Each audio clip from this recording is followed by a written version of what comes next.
सो anaerobic respiration का जो second part है, नोट करें, एनएरोबिक रेस्पिरेशन का जो सेकंड पार्ट है वो क्या है आपका, लैक्टिक एसिड फॉर्मेंटेशन ना। हाँ, इसमें क्या हो रहा है, इसमें हो रहा है the process of incomplete break down of sugar. यहाँ पर तो शुगर का क्या है, इनकम्प्लीट ब्रेक डाउन हो रहा है, वो पूरी तरीके से नहीं टूट रही है, ठीक है।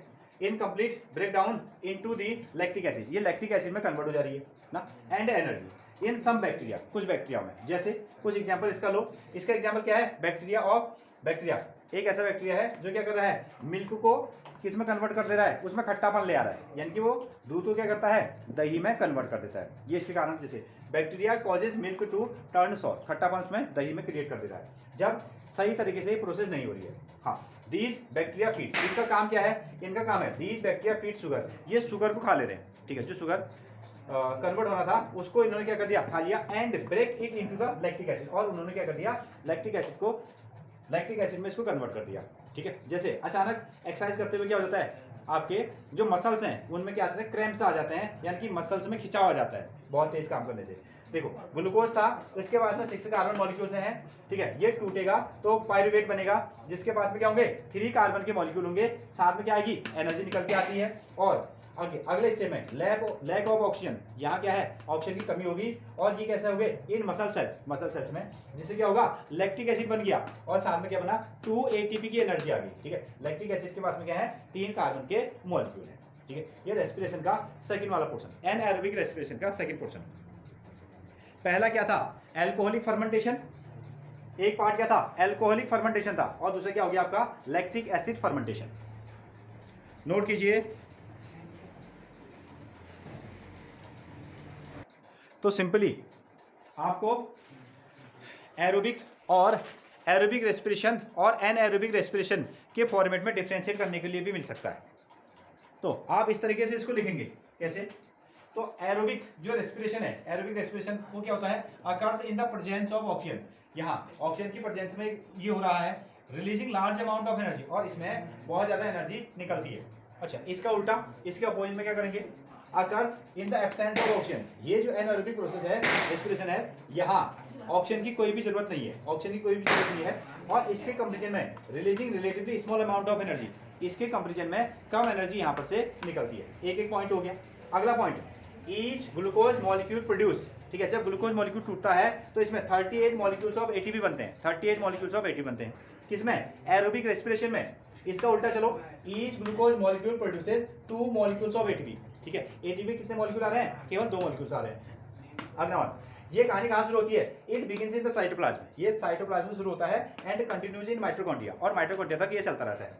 इसका अपोजिट देखो, अकर्स ओनली इन साइटोप्लाज्म, ये वाली जो प्रोसेस है, एनएरोबिक रेस्पिरेशन कहाँ है, केवल साइटोप्लाज्म होता है। अगेन इसके एग्जांपल में मोस्ट ऑफ प्लांट्स, बहुत सारे पेड़ पौधे जो हैं और जो बहुत सारे जो एनिमल्स हैं उनमें एरोबिक रेस्पिरेशन होता है, और एनएरोबिक किसमें होता है, जैसे आपका एनएरोबिक बैक्टीरिया में होता है, ईस्ट वगैरह में ये होता है, ठीक है। इस तरीके से आप इसको डिफ्रेंशिएट कर सकते हैं। यहाँ पूरी परिभाषा भी आ गई, पूरी एग्जाम्पल भी इसमें मिल गए। नोट कीजिए,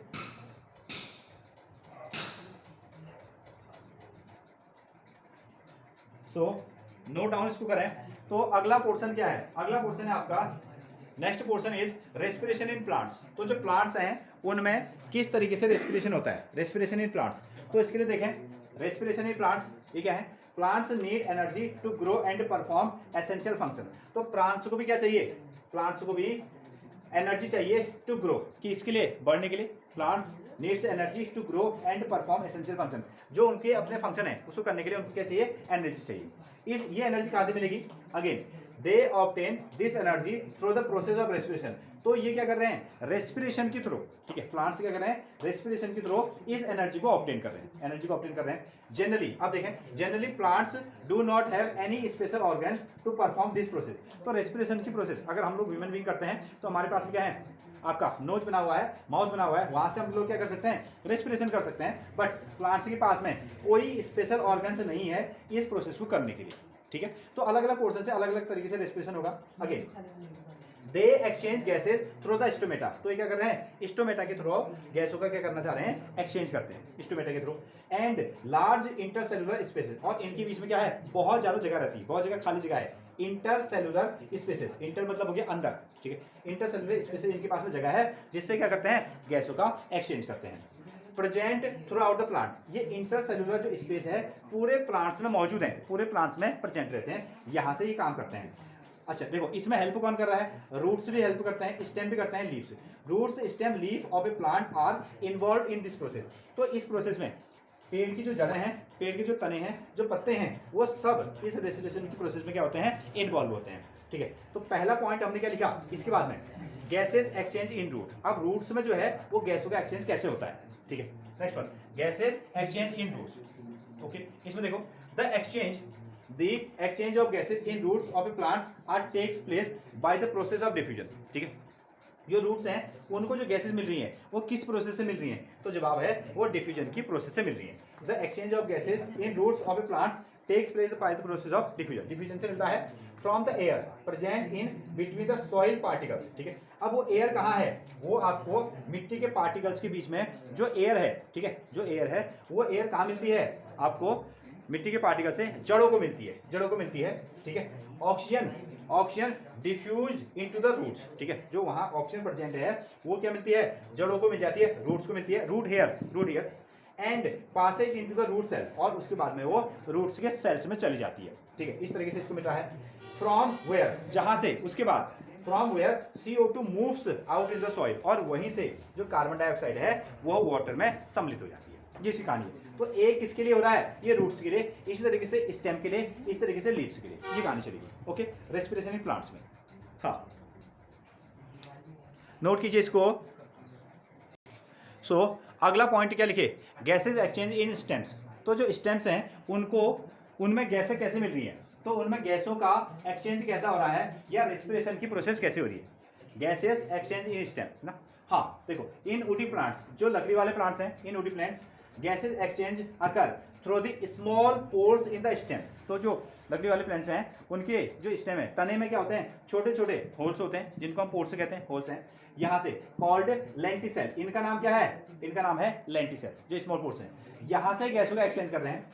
ऑन द अदर हैंड, और दूसरी ओर अगर हम बात करें किसकी, हर्बेकस प्लांट्स, जो हर्बेकस प्लांट्स हैं, ठीक है, हर्बेकस प्लांट है, उनके पास में क्या है, स्टोमेटा है। हर्बेकस प्लांट के पास में स्टोमेटा है, और ये स्टोमेटा ऑन द स्टेम में है, ये एड मतलब सहायता करता है, ठीक है, एड इन दी रेस्पिरेटरी प्रोसेस में हेल्प कर रहा है, ठीक है, इस तरीके से।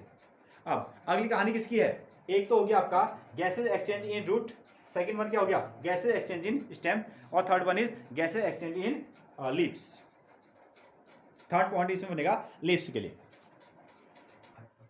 तो थर्ड पोर्शन क्या होगा इसका, गैसेज एक्सचेंज इन लीव्स।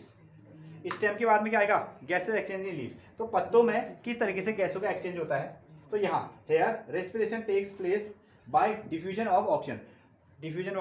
तो यहाँ क्या हो रहा है, ऑक्सीजन का डिफ्यूजन होता है, ऑक्सीजन के डिफ्यूजन से इनके गैसों में क्या होती है, एक्सचेंज होती है थ्रू द स्टोमेटा। इनके पास में छोटे छोटे पोर्स हैं, उनको हम क्या कहते हैं, stomata, into the cells of the leaf, ठीक है। स्टोमेटा के थ्रू यहाँ आपको गैसों का एक्सचेंज हो रहा है। अच्छा, इसमें खास बात यह है, तो दिन में हमारे पास में क्या है, सनलाइट है, दिन में सनलाइट है, तो इसमें क्या होगा, फोटोसिंथेसिस की प्रोसेस होगी। तो फोटोसिंथेसिस की प्रोसेस के लिए क्या होता है, सनलाइट चाहिए, और साथ में वाटर चाहिए, और आपको CO2 चाहिए। तो during the day time when photosynthesis occur, जब फोटोसिंथेसिस अकर होता है तो क्या होता है, मतलब फोटोसिंथेसिस की प्रोसेस जब होगी, सो CO2 इज रैपिडली यूज। तो जितना भी कार्बन डाइऑक्साइड है उसका यूज कर लिया जाता है, while oxygen release is major event, और इसमें क्या हो रहा है, ऑक्सीजन का रिलीज होता है। अब रात के समय में क्या बात है, रात में जो है सनलाइट नहीं है, रात में सनलाइट नहीं है तो फोटोसिंथेसिस की प्रोसेस नहीं होगी, और during night time the elimination of CO2 takes place. तो क्या होगा, कार्बन डाइऑक्साइड ही रिलीज किया जाता है इससे। इसलिए हमको ये कहा जाता है, ये सजेस्ट किया जाता है ना, कि आप क्या करेंगे, रात के समय में पेड़ पौधों के नीचे नहीं सोएंगे, क्योंकि आपको कौन सी गैस मिलने वाली है, कार्बन डाइऑक्साइड गैस ही मिलेगी, ठीक है। जबकि हमको रेस्पिरेशन के लिए किस गैस की जरूरत है, ऑक्सीजन की जरूरत होती है ना। हाँ, तो इस तरीके से आपका जो प्लांट्स हैं उनमें क्या होता है, रेस्पिरेशन की प्रोसेस होती है। नोट करें इसको।